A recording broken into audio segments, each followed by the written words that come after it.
have some table knitting here, and the way of finishing off table knitting is, I'm going to have to put this up and down as I go, but basically we're going to start with bringing the first stitch through the next row.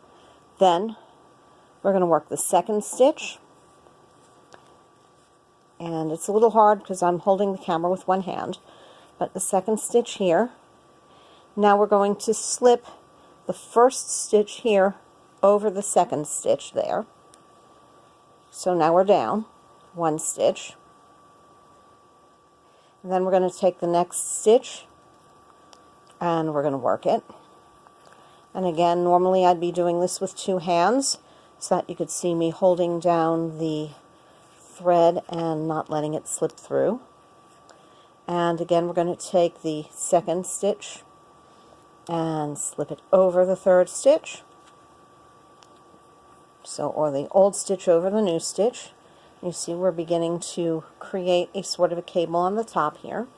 I'm going to take my last stitch, or my next stitch, again work it through, slip the previous stitch over this stitch, and find my last stitch here. It's only 5 stitches I'm working on for the sample.